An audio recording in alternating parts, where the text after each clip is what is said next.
اللہ نے اپنے مومن متقی بندوں کے لیے تیار کی ہے وہ مقل شراب طہورا. اور لیکن اگر وہ جیسے دیکھیں چونکہ آپ فلسفہ سمجھو یہ پرتیبند ہے اللہ کا, یہ پابندی, یہ قانون ہے, اور اللہ کے قانون کو جو توڑے گا, مثال کے طور پہ ریشم کا کپڑا مردوں کے لیے دنیا میں حرام ہے, یہ پرتیبند لگا. آپ دنیا میں ریشم مت پہنو, آخرت میں جنت میں اللہ آپ کو دے گا ریشم کا لباس. لیکن اگر کوئی اس پرتیبند کو توڑ دیتا ہے, اس قانون کو توڑ دیتا ہے اور دنیا میں ریشم پہنتا ہے, اللہ کے رسول فرماتے ہیں جس نے دنیا میں ریشم پہنا آخرت میں ریشم. سونا مردوں کے لیے حرام ہے. دنیا میں اگر تم سونا پہنو گے, آخرت میں اگر جنت میں چلے بھی گئے تو سونا تم کو نہیں ملے گا. جزاء من جنس العمل, جیسی کرنی ویسی بھرنی. اللہ کا حکم تم نے توڑا, اللہ تم کو جنت میں محروم کر دے گا. لیکن شراب کتنی خطرناک چیز ہے میرے بھائی. اچھا کچھ لوگ ایسی چیزیں استعمال کرتے ہیں جو نشیلی ہیں لیکن ہیرا حوالی. مثال کے طور پہ یہ ہٹیا ہے, یہ سنتی ہے, یہ 64 ہے, یہ 32 ہے, یہ نہ جانے اللہ جانے کون سے نام. ہمارے بہت سارے بھائی کہتے ہیں یہ مقبول ہے, اور بعض بھائی کہتے ہیں یہ جائز ہے. لیکن صحیح بات تو یہ ہے میرے بھائی, یہ سب چیزیں اگر نشہ لاتی, فیصلہ میں آپ سے لوں گا, میں کھاتا نہیں ہوں, میں فیصلہ آپ سے کروا رہا ہوں. اگر اس میں نشہ ہے تو آپ خود مجھے فتوا دو, آپ دو. کل مسکر حرام, ہر نشہ والی چیز حرام. اچھا جو لوگ سنتی ہڈیاں کھاتے ہیں, سگریٹ نوشی کرتے, کہتے ہیں کہ میں تو کھاتا ہوں مولوی صاحب, کوئی نشہ نہیں ہے. میں ان سے کہوں گا کہ جو آدمی تمباکو کھاتا ہے, تھوڑی سی وہ کھاتا ہے, اگر اس کے منہ میں 100 گرام 50 گرام تمباکو ٹھوس دو اور پھر مجھے بتاؤ کہ کچھ فرق پڑا یا نہیں پڑا. یہ ایک دلیل ہوئی کہ اس میں نشہ ہے. جو برابر کھاتا ہے وہ بھی 150 گرام پورا بھر لو منہ میں جتنی جگہ ہے, اور پھر مجھے آپ بتاؤ کہ اس میں کچھ ہے یا نہیں ہے. یا جو نہیں کھاتا, آپ میرے اوپر ٹرائی کر لو. ایک بار کسی نے میرے اوپر ٹرائی کیا تھا, غلطی سے میں نے پان کھا لیا تھا جس میں کسی نے تمباکو ملا دیا تھا, تو میں گر گیا, مجھے ہوش نہیں رہا, مجھے کچھ پتہ ہی نہیں ہے کہ میرے ساتھ کیا ہوگا. میرے گھٹنے وغیرہ سب پھوڑ گئے. یہ کس بات کی دلیل مجھے بتائیے آپ, اس میں نشہ ہے کہ نہیں. یہ فیصلہ آپ دیجیے, میں فتویٰ نہیں دے رہا, اور میں آپ کو صرف دلیل دے رہا. آئیے میں آپ کو دلیل سناتا ہوں. جو چیز تھوڑی مقدار میں کھانے سے نشہ پیدا کرے, جو چیز ڈھیر مقدار میں کھانے سے نشہ پیدا کرے, اس کی تھوڑی مقدار بھی حرام ہے. فرمایا تھا کہ رسول صلی اللہ علیہ وسلم نے ما اسکر کثیرہ فقلیلہ حرام, جو چیز ڈھیر مقدار میں کھانے سے نشہ لائے اس کی تھوڑی مقدار بھی حرام ہے. دوسری حدیث سنیے, ما اسکر الفرق منہ فملء الکف منہ حرام, جو چیز مٹکا بھر پینے سے نشہ لائے, ہتھیلی چلو بھر اگر اس میں سے پیو گے تو بھی حرام. فیصلہ کرو, آپ بتاؤ مجھے کہ یہ چیز حرام ہے کہ حرام ہے, فتویٰ آپ دیجیے. تو میرے بھائی جہاں تک ہو سکے کوشش کرو. اچھا آپ بہت سارے ہمارے بھائی کہتے ہیں مولوی صاحب لت پڑی ہوئی ہے, چھوٹتی نہیں ہے, کیا کریں. ارے شراب سے بھی بری لت کسی چیز کی ہو سکتی ہے, اور اربوں سے زیادہ شراب کی لت کسی کو پڑ سکتی ہے. ارے آج جو شراب پینے والے, کسی کے گھر میں شراب کی 10-20 بوتلیں نہیں ملیں گی, سب فقیقے ملیں گے شراب پینے والے. لیکن عربوں کے وہاں شراب وہ لوگ پیتے تھے تو ڈنکے کی چوٹ پہ, اور ایسی شراب پیتے تھے کہ ایسا اہتمام کرتے تھے کہ گال تک یہ لگتے تھے محفل میں جامع صبح کا دور چلتا تھا, مٹکے بھر بھر کے ان کے گھروں میں شراب رکھے رہے. کسی گھر میں ہے مٹکا بھر شراب؟ لیکن جب شراب حرام ہوتی ہے, نبی کا منادی گلیوں میں, چوراہوں میں, بازاروں میں اعلان کرتا ہے آج سے شراب حرام ہو چکی ہے. کسی نے شراب کو منہ سے لگا رکھا ہے, فوراً جام کو پھینک دیتا ہے. کسی نے منہ میں لے لیا تھا ادھر اگل دیتا ہے. اتنی کثرت سے مٹکے توڑے گئے کہ مدینے کی گلیوں میں شراب بہ رہی تھی. کسی نے یہ نہیں کہا اچھا چلو نبی کی خدمت میں پوچھتے ہیں کیا مسئلہ, اچھا یہ جو گھر میں مٹکے رکھے ہیں لاؤ اس کو پی لیتے ہیں, ختم کر لیتے ہیں. اچھا یہ جو گلاس میں ہے کم سے کم یہی پی لیتے ہیں, ختم کر لیتے ہیں. یا جو منہ میں ہے ظالم شراب اسی کو اندر کر لیتے ہیں. کسی نے یہ نہیں کہا. ان سے زیادہ بات آپ کو پڑھی ہے, بتائیے مجھے. صرف عزم چاہیے, حوصلہ چاہیے میرے بھائی, کیونکہ آگے میرا کئی ایک پروگرام بڑے ہیں اور میں نہیں چاہتا کہ میری بیٹری یہیں پہ ڈاؤن ہو جائے. تھوڑی سی گفتگو میں نے نشہ خوری کے تعلق سے کتنی خراب چیز اللہ کے رسول فرماتے ہیں مدمن الخمر ماتا لقی اللہ کعابد وثن، شراب برابر پینے والا اگر مر جائے اور اللہ سے ملاقات کرے گویا وہ بدھ دنیا میں پوج رہا تھا، بدھ کے پجاری کی طرح وہ اللہ سے ملے گا۔ بدھ جو پوجنے والا گویا اس کے مثل وہ آدمی اللہ سے ملے گا، سوچو۔ اور ایک روایت میں ہے علامہ البانی نے اس کو حسن کہا شارب الخمر کاللات والعزیٰ، شراب پینے والا ایسے ہو جاتا ہے جیسے کوئی بدھ پوجے لات عزیٰ۔ نعوذ باللہ، کتنی خطرناک چیز ہے بھائی، اس سے توبہ کرنے کی ضرورت ہے۔ اور نشہ خوری اس کے نتیجے میں کتنی بھیانک بیماریاں، کینسر جیسی بیماریاں، سالانہ لاکھوں لوگ اس نشہ خوری کے نتیجے میں مرتے ہیں۔ آپ ایسائی اٹھا کے دیکھ لیجیے، محترم میں کہنا چاہتا ہوں کتنی بھیانک بیماریاں، کتنی قیمتی جانیں نشہ خوری کے نتیجے میں ضائع ہو جاتی ہیں۔ اللہ سے دعا ہے کہ اللہ ہمارے نوجوانوں کو بالخصوص نشہ خوری سے بچائے اور تمام بھائیوں کو، تمام مسلمانوں کو نشہ خوری کی لعنت سے بچائے۔ ہمیں ہمارے نوجوانوں کو جوانی کی اہمیت کو سمجھنے کی اللہ توفیق دے، آمین و توفیق اللہ صلی اللہ تعالیٰ علیہ وسلم۔ السلام علیکم ورحمۃ اللہ وبرکاتہ۔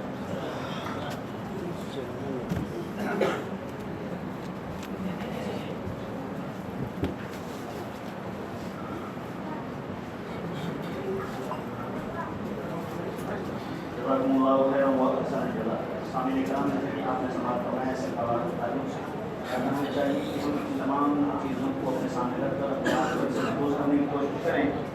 اور شاید نے بھی کہا تھا کہ اے وقت کے لطفان، اے کوئی میرا علاج مجھ کو ملے، اس نے کئی بار ڈس دیا۔ اور ہماری ذمہ داری ہے کہ ہم قلب و جگر کا خون نچھاور کیے بغیر صحرا میں کوئی پھول کھلایا نہ جائے گا، اس بات کا خیال رکھیں اور اپنے آپ کی بھی حفاظت کریں، اور ایسے لطفان جو ان چیزوں میں ملوث ہیں ان کو بھی اس سے بچانے کی کوشش کریں، کیونکہ یہ ہمارے سماج میں بہت پنپتے جا رہا ہے اور اس کی وجہ سے کافی گھروں کو نقصان پہنچ رہا ہے۔ ہمیں چاہیے کہ ہم تمباکو وغیرہ اور دوسری ساری چیزیں جو نشاور ہے ان سے اپنے آپ کو، اپنے گھر والوں کو محفوظ کرنے کی کوشش کریں، کیونکہ آپ کی ملت کو ضرورت ہے۔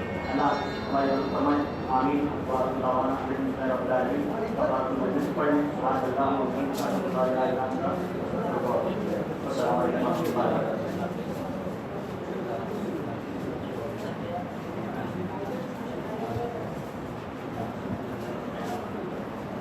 سامنے کرام ایک اعلان ہے، 6 مارچ کو سی بلاک میں ایک پروگرام کا انعقاد کیا جا رہا ہے۔ سینچری گراؤنڈ کے اندر ایک بڑے پروگرام کا انعقاد کیا جا رہا ہے۔ آپ تمام حضرات سے درخواست ہے کہ وہاں شرکت فرمائیں اور پروگرام کو کامیاب کرنے کی کوشش کریں۔ اور انشاءاللہ وہاں پر عورتوں کا بھی انتظام ہے 6 مارچ کو سینچری گراؤنڈ کے اندر۔ جزاک اللہ خیر۔ السلام علیکم۔ اذان ہوگی، اس کے بعد 5 منٹ بعد